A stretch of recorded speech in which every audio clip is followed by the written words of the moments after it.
Eu quero iniciar agradecendo, é uma honra muito grande, uma alegria muito grande estar aqui presente.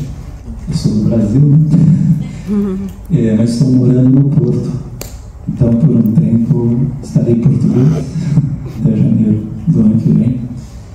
Eu vim a trabalho, vim por conta justamente de pesquisa, e é um pouco do que eu quero falar para vocês.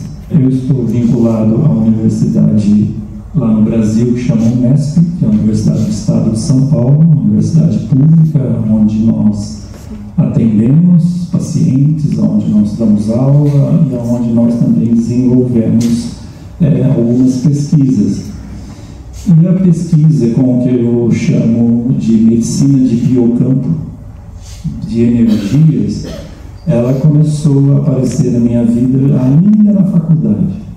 Ainda na faculdade eu falava sobre isso, mas não tinha ouvidos para me ouvir dentro da academia. Mesmo hoje é muito difícil a gente ter esses ouvidos, mas isso é o que me consome, isso é o que me motiva, além da prática do Reiki.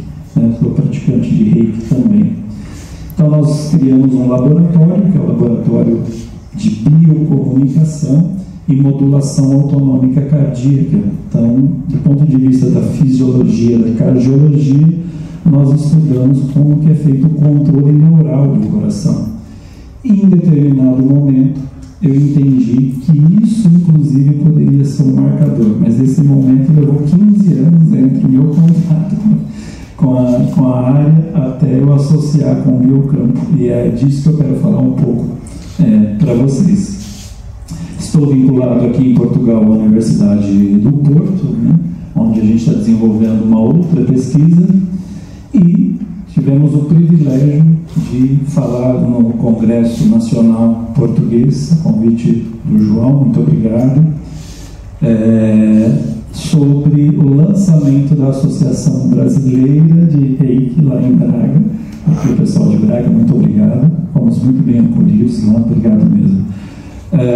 Então nós estamos nessa empreitada da Associação Brasileira dos Praticantes de Reiki também. Depois eu vou deixar o nosso Instagram da associação, por favor, nos sigam, nos fortaleçam. E então a gente foi convidado por indicação do João, mais uma vez, muito obrigado, João, a falar sobre uma pesquisa que nós fizemos com Reiki e diabetes. Aqui nós temos duas crianças. Uma delas saudável do ponto de vista físico e uma outra da direita ali com diabetes infantil, que a gente chama de diabetes do tipo 1. E aí eu coloco um questionamento assim, quanto pesa a mochila do garoto que está à esquerda e quanto pesa a mochila do que está à direita? Teoricamente, ela deveria pesar aproximadamente 10% do peso da criança. 4 quilos, 3, 4 quilos ali. Mas essa criança da direita, ela não carrega só o material escolar ali dentro da mochila. Ela carrega, muitas das vezes, um medidor do açúcar do sangue, um glicosímetro. Ela carrega alimentos controlados, porque ela não vai poder comer no cantinho. Ela carrega sonhos, que talvez ela imagine que ela não poderá realizar. Ela carrega medo do mal-estar, uma hipoglicemia. Ela carrega ansiedade. Ela carrega frustração. Então essa mochila tem um peso que nós não conseguimos muito bem dimensionar, porque na realidade esse peso depende do indivíduo. O quanto que essa mochila está pesando para ele. E foi justamente isso que nos motiva, que nós estudamos fatores de risco. A minha área é na área de prevenção e intervenção em doenças cardiocirculatórias. Então essas doenças, isso que a gente chama de fator de risco, e o diabetes é um fator de risco, é algo que nos preocupa no sentido de que pode ser feito além da medicina convencional. O diabetes do tipo 1 é uma doença autoimune, crônica e sem cura. Na realidade, esse é um conceito da medicina convencional.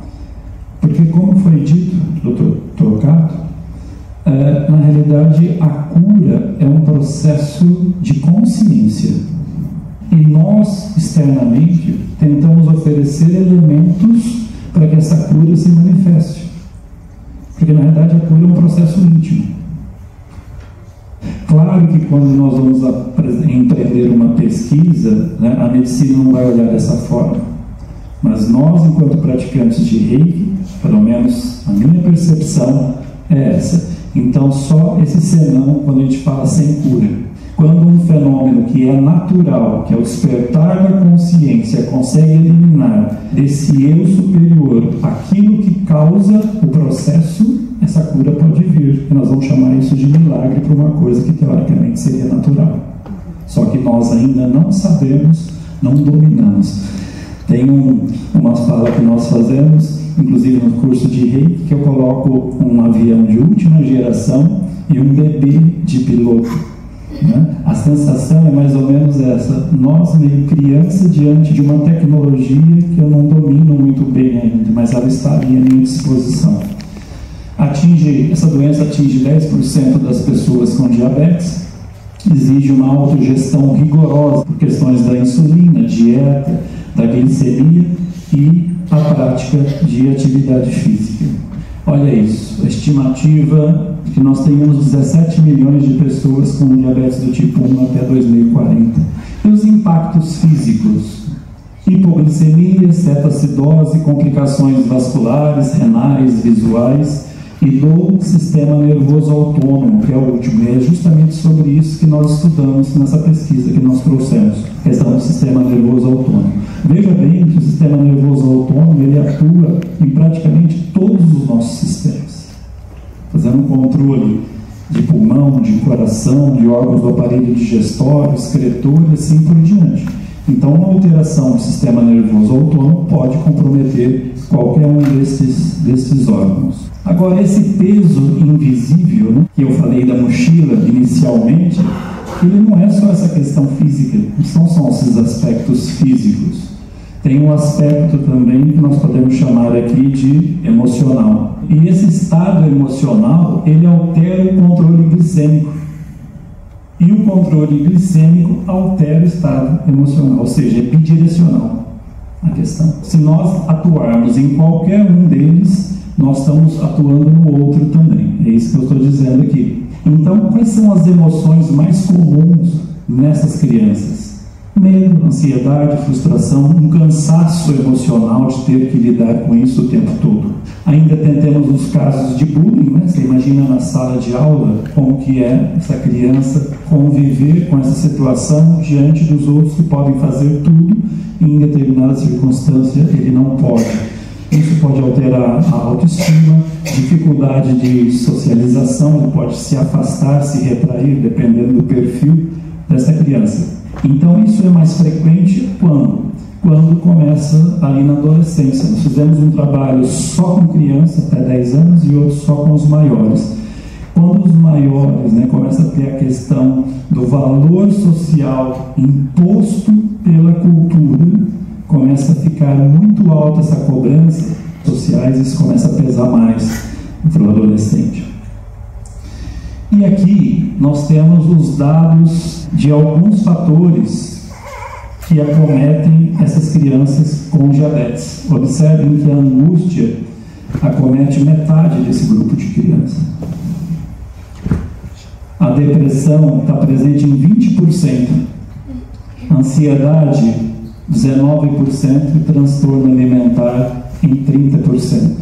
Isso que nós podemos ver em artigos científicos. Tá? São várias coisas que eu não coloquei ali, mas ainda nós temos a questão que eu já citei de autoestima, autocuidado, sono que pode ser perturbado, medo de ter uma hipoglicemia, em alguns casos podem apresentar comportamento suicida. Isso impacta também na família. Então nós temos a dor dos cuidadores. Você imagina o pai e a mãe, os irmãos, né, convivendo diariamente com essa situação. Então eles vivem com esse medo também, com essa preocupação. E isso altera, obviamente, a rotina e isso sobrecarrega esse seio familiar. Então, a saúde mental do cuidador também impacta diretamente na saúde dessa criança e vice-versa. Obviamente que a minha fala não é sobre o cuidador, mas é importante nós trazermos isso aqui. Então, a pesquisa sobre terapias de biocampo, que eu falei no início para vocês, ela não é na realidade para vocês. Né? Aqui eu trouxe os resultados, mas porque vocês sabem dos efeitos do Reiki, vocês acreditam, vocês confiam, é por isso que vocês estão aqui. O meu papel, como que eu entendo, é tentar mostrar para os colegas da ciência isso que vocês já sabem que funciona. É por isso que nós estamos aqui, é por isso que eu agradeço imensamente essa oportunidade. E qual que é a dificuldade em terapias de biocampo? É justamente estabelecer o que a ciência fala de protocolo. Por quê? Porque quando eu mando para uma revista, eles querem saber dose, eles querem saber vários fatores que nem sempre a gente consegue responder. Então essa é a dificuldade. E esse protocolo tem que ser reprodutível. Se eu desenvolver uma pesquisa aqui, alguém que ler a minha pesquisa tem que conseguir lá no Japão fazer exatamente o que eu fiz. Então a gente tem algumas dificuldades no sentido de quantificar, que é o que muitas vezes a ciência quer. Qualificar talvez seja um pouco mais fácil. E o trabalho que nós apresentamos alguns dados para vocês, foi publicado nessa revista, Brazilian Journal, é o efeito da terapia por Reiki sobre a bioquímica do sangue e a modulação autonômica da frequência cardíaca de adolescentes diabéticos. Esse trabalho, inclusive, recebeu o prêmio Hayashi, da associação, qual eu agradeço muito. Para a gente é um estímulo, uma honra, né? Nos move, nos estimula para continuar fazendo e tentar mostrar alguma coisa. E o que é que nós estudamos? O que é esse controle aí para quem, né, não está muito habituado? Nós temos aqui o coração e ali, aqueles ramos brancos é o sistema nervoso controlando o coração. Então nós temos o sistema nervoso simpático e parasimpático. Qual que é a função do simpático? Aumentar a frequência cardíaca e aumentar a força de contração. O sistema nervoso simpático está muito associado com luta. Ou seja, ele sempre me coloca numa situação de enfrentamento em determinada situação. E essa situação pode ser real, uma doença, meu organismo adoeceu e ele precisa agora ser estimulado para se ajustar. Pode ser uma questão emocional ou pode ser uma coisa imaginária. Temos também o parasimpático. O que o parasimpático faz? Ele tem um efeito contrário. Quando ele é estimulado, a frequência cardíaca diminui. É por isso que quando nós fazemos o trabalho respiratório, o que nós fazemos? Nós trabalhamos numa frequência de 4 a 5 segundos, 6 ciclos por minuto, porque essa frequência estimula o parasimpático. É um trabalho que nós fizemos também em relação a isso. A gente consegue mostrar para a ciência como que essas coisas acontecem. O que a gente espera, então, quando tem uma criança com diabetes? Essa aqui foi a pergunta. Além disso, esse sistema aqui, ele recebe informações do seu corpo todo, de tudo que está acontecendo. Sua respiração, seu sistema digestório, hormonal, estresse, tudo. E ele manda isso para o coração e o coração corrige isso batimento a batimento. Por isso que é tão bonito. Sou suspeito de falar. E aí nós temos então o funcionamento do coração por conta desse controle extrínseco. Claro que eu tenho um controle intrínseco, tá? E isso gera uma onda do eletrocardiograma. E o que nós fazemos? Pegamos aquela onda maior e vamos medindo, que a gente chama de onda R, e vamos medindo batimento a batimento, e aí nós conseguimos fazer esse estudo que eu vou mostrar para vocês. Além disso, João, nós trouxemos um outro trabalho agora que você não conhece ainda, tá? Vocês não conhecem. Nós avaliamos também o efeito do Reiki sobre a frequência cardíaca, o duplo produto e a pressão arterial. Talvez o duplo produto, que é uma medida que vocês estão habituados. O duplo produto, ele reflete o trabalho do coração. O quanto que o coração está batendo contra uma força. Que força é essa? A pressão. Se o coração trabalha muito, esse duplo produto é alto. Se ele trabalha pouco, esse duplo produto ele é baixo. Então esse é um outro trabalho que eu vou falar para vocês. E o que nós fizemos? Estudamos ali então adolescentes de uma média de idade de 15 anos, um desvio padrão até um pouco alto, tempo de diagnóstico de diabetes 7 anos. Tempo de diagnóstico não significa que foi exatamente na mesma data que ele começou o diabetes, foi diagnosticado. E aqui nós temos os resultados. Observem aqui, ó, pré as sessões de reiki, que foram 4 sessões apenas, e aqui o pós. Olha a glicemia, né? Estava 186, 173. Isso aqui é hemoglobina glicada. Isso aqui é muito volátil. Essa glicemia de jejum, ela muda com o emocional, inclusive. Já essa aqui, ela é mais confiável para a gente. Então, você observa aqui, e ela reflete os últimos 3 meses, aproximadamente, do que vem acontecendo. Então, 4 sessões, foram 4 semanas, porque foi uma sessão por semana, não foi o suficiente para mexer nessa estrutura. Colesterol total, tá? Observe que deu uma diminuída. O colesterol de baixa densidade, que é o mau colesterol, e o VLDL, que é o mau colesterol, observem que aqui caiu um pouquinho, aqui ficou quase próximo. O bom colesterol, né, também deu uma diminuída, a gente não entende o porquê. E o triglicérides, ele deu uma caidinha. Então, de modo geral, nós temos esse quadro. Mas o que eu quero chamar a atenção de vocês é justamente sobre controle neural, que é algo imediato. É mais rápido do que mexer na questão metabólica. A questão metabólica precisa de mais tempo. Observem aqui, ó, que em todas as sessões, a frequência cardíaca de início e a final, ela sempre diminuiu. Quem faz frequência cardíaca diminuir? O sistema nervoso parasimpático, que está associado com preservação. Se eu tenho um sistema nervoso parasimpático alto, isso é bom, isso está associado com saúde. Então é isso que a gente vai observando ali. A pressão arterial, da mesma maneira, observe que em todas as sessões houve uma queda da pressão sistólica. O que aconteceu com a pressão diastólica? Na primeira sessão aqui praticamente não mudou, e aqui nós tivemos uma leve queda. A pressão também sofre o efeito da atividade neural. E aqui o trabalho do coração. Observe que esse coração diminuiu um pouco o seu trabalho ao final de cada sessão. E esse índice aqui que nós calculamos, chamado RMSSD, é um índice de modulação parasimpática. Então ele reflete para mim como foi o sistema nervoso parasimpático. No final ele estava mais ativo, e eu falei para vocês que parasimpático mais ativo é bom, está relacionado com saúde, com preservação. Só em todos os gráficos que eu mostrei para vocês, em algum momento eu tinha uma estrelinha, não chamei a atenção de vocês para isso. O que está dizendo aqui essa estrelinha? Que a diferença foi significativa. Aqui não foi, houve mudança, mas do ponto de vista estatístico não foi significativo. E aqui foi. E aí a pergunta que vem para a gente que tem esse olhar é: o que é significativo quando a gente sai da estatística? Houve um trabalho onde 100% das pessoas morriam.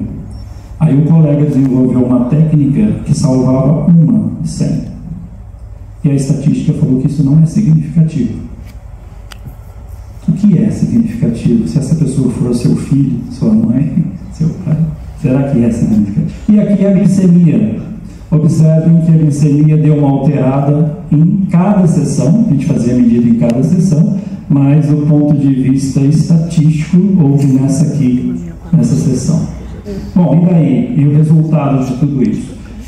Se os aspectos fisiológicos interferem nos aspectos emocionais e na qualidade de vida, essas melhoras interferiram então na saúde mental, interferiram na qualidade de vida dessas crianças, desses adolescentes. Talvez nós não possamos tirar essa mochila da criança, mas o reiki pode deixá-la mais leve. Sim, com certeza. Essa é a proposta. O cuidado também é medicação. Então, quando nós acolhemos, damos afeto, damos carinho, damos atenção, temos compaixão. Isso é medicamentoso, isso é remédio. A maneira de tocar, de olhar com sinceridade. Nós aprendemos no Reiki, né? Pelo olhar. Então, isso é terapêutico. Então, você ou nós, né, praticantes de Reiki, podemos ser essa ponte entre o visível e o invisível, entre o remédio químico e o cuidado. Antes de encerrar, eu queria fazer um convite para vocês, que eu já fiz na realidade. Esse é o nosso Instagram da Associação Brasileira dos Praticantes de Reiki. Nosso logo foi criado gentilmente pelo João, muito obrigado. Lá em Braga, nós estávamos com 1.300, tá? Então nós fizemos o convite ao público lá, surtiu efeito. Aumentamos aí em aproximadamente 100 pessoas e isso é importante para o nosso trabalho. Essa aqui é a Gláucia Guarino, que esteve conosco no congresso lá em Braga, é a atual presidente da nossa associação, e eu estou com ela na vice-presidência. Esses aqui são os nossos contatos, se puderem divulgar, a gente agradece grandemente, tá bom? Que toda doença encontre na ciência um caminho de luz. Que todo tipo de dor seja acolhido com a ternura da empatia e o calor da compaixão. E que o cuidado verdadeiro abrace com igual reverência o corpo que sente e a alma que sonha. Muito obrigado.